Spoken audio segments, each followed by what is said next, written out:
Proses perencanaan dasar. Proses perencanaan dasar adalah proses keputusan apa yang dilakukan dan bagaimana cara melakukannya. Langkah-langkah penting yang diikuti dalam perencanaan formal mirip dengan langkah-langkah pengambilan keputusan. Terdapat 6 langkah di dalam proses perencanaan dasar. Yang pertama, 1. Langkah analisis situasional. Analisis situasional adalah proses yang digunakan perencana dengan kendala waktu dan sumber daya untuk mengumpulkan, menginterpretasi, dan meringkas semua informasi yang relevan dengan isu perencanaan. Kedua, terdapat tujuan dan rencana alternatif. Maksudnya adalah proses perencanaan seharusnya menghasilkan beberapa alternatif tujuan yang akan dicapai pada masa depan dan rencana-rencana alternatif yang digunakan untuk meraih tujuan-tujuan tersebut. Yang dimaksud tujuan adalah target atau akhir yang ingin diraih manajer. Dimaksud rencana adalah tindakan atau cara yang digunakan manajer untuk mencapai tujuan. Ketiga, evaluasi tujuan dan rencana.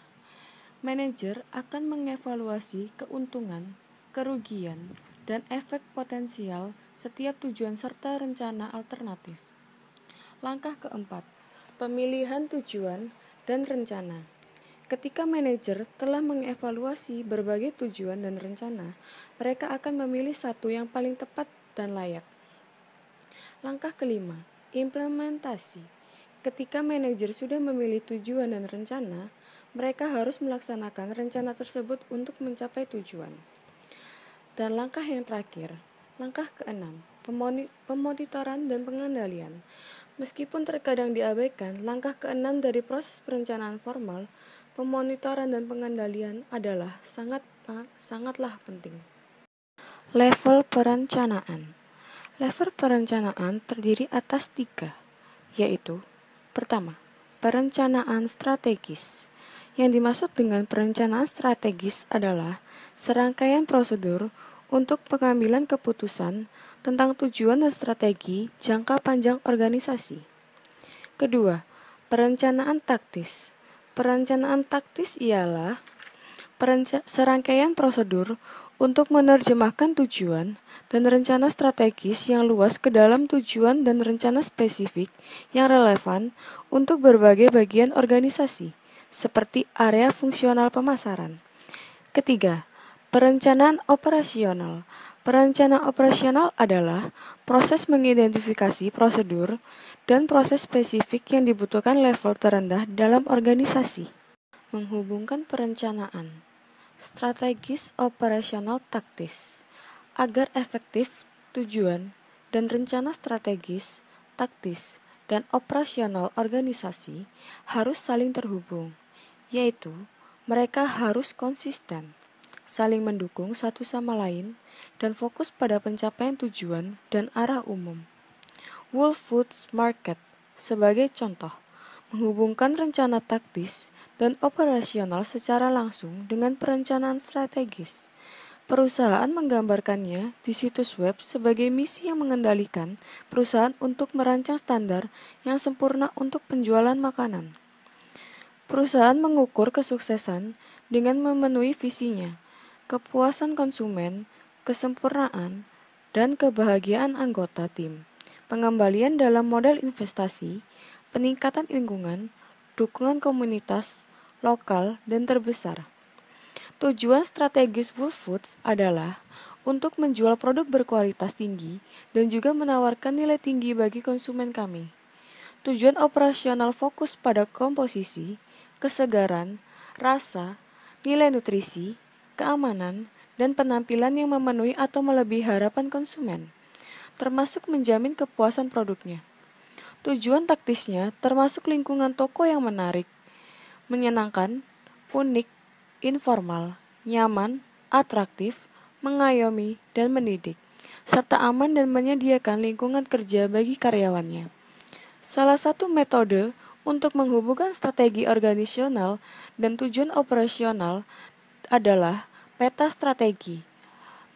Peta strategi menyediakan alat manajer yang bisa digunakan untuk mengomunikasikan tujuan strategis mereka dan membuat setiap anggota organisasi di semua level memahami bagian yang akan mereka jalankan untuk mencapai tujuan tersebut. Perencanaan strategis. Perencanaan strategis adalah langkah pertama, yaitu penentuan misi, visi, dan tujuan. Misi adalah pernyataan yang jelas dan singkat tentang tujuan dasar organisasi. Misi menggambarkan apa yang dilakukan organisasi, dilakukan untuk siapa, jasa atau produk dasarnya, dan nilai-nilainya. Visi strategis adalah berkenaan dengan masa depan. Visi menunjukkan perspektif arah organisasi ke depan dan akan menjadi apa.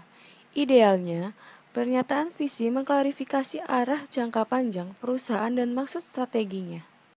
Langkah kedua, analisis peluang dan tantangan eksternal.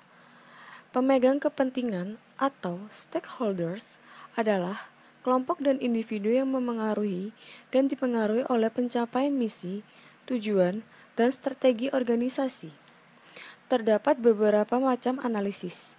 Yang pertama adalah analisis industri dan pasar. Profil industri adalah lini produk utama dan segmen pasar penting di dalam industri.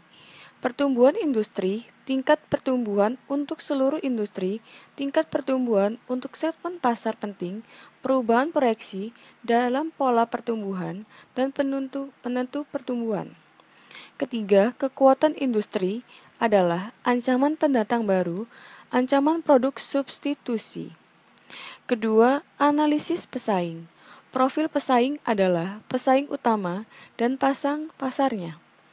Kedua, analisis pesaing, tujuan, strategi, kekuatan, dan kelemahan masing-masing pesaing utama. Ketiga, keunggulan pesaing adalah tingkatan di mana pesaing industri dapat mendiferensiasi produk atau jasanya atau mencapai kepemimpinan biaya. Ketiga, analisis politik dan peraturan. Perundang-undangan dan peraturan serta pengaruhnya terhadap industri. Aktivitas politis adalah tingkatan aktivitas politis di mana organisasi dan asosiasi beroperasi. Keempat, analisis sosial.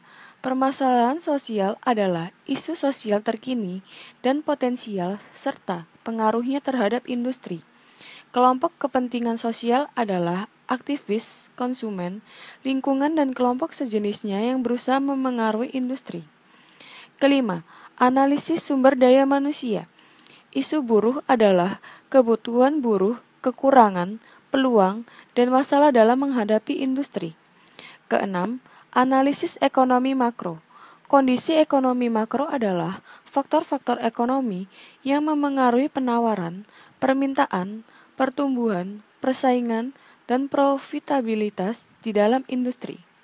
Ketujuh, analisis teknologi adalah faktor teknologis, metode ilmiah, atau teknis yang memengaruhi industri, khususnya inovasi terkini dan potensial. Langkah 3. Analisis kekuatan dan kelemahan internal.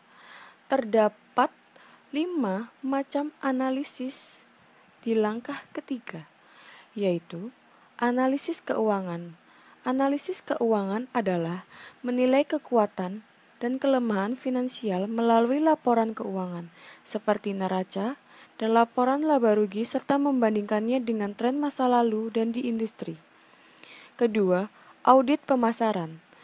Audit pemasaran adalah menilai kekuatan dan kelemahan aktivitas pemasaran utama dan mengidentifikasi pasar, segmen pasar, dan posisi persaingan atau pangsa pasar organisasi di dalam pasar. Ketiga, analisis operasional. Analisis operasional menilai kekuatan dan kelemahan manufaktur, produksi, atau aktivitas pemberian jasa organisasi.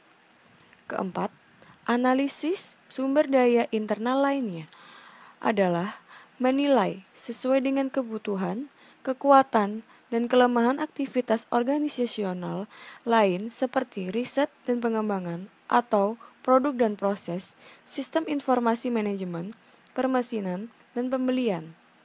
Kelima, penilaian sumber daya manusia.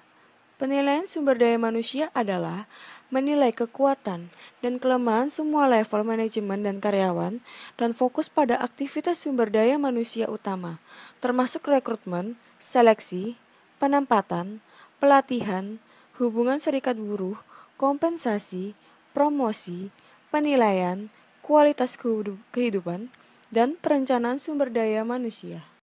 Langkah 4. Analisis SWOT dan memformulasi strategi. Analisis SWOT adalah perbandingan kekuatan, kelemahan, peluang, dan ancaman yang dapat membantu eksekutif memformulasikan strategi. Terdapat beberapa jenis di dalam analisis SWOT, yaitu strategi korporasi. Strategi korporasi adalah serangkaian bisnis, pasar, atau industri di mana organisasi berkompetisi dan distribusi sumber daya di antara entitas. Kedua, strategi pemusatan. Strategi pemusatan adalah strategi yang dilakukan organisasi yang menjalankan bisnis tunggal dan berkompetisi di satu industri. Ketiga, strategi integrasi vertikal.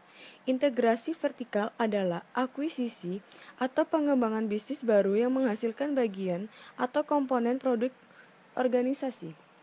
Keempat, strategi diversifikasi konsentris, yaitu strategis yang digunakan untuk menambah bisnis baru yang menghasilkan produk berkaitan atau berkaitan dengan pasar dan aktivitas. Kelima, strategi diversifikasi konglomerat.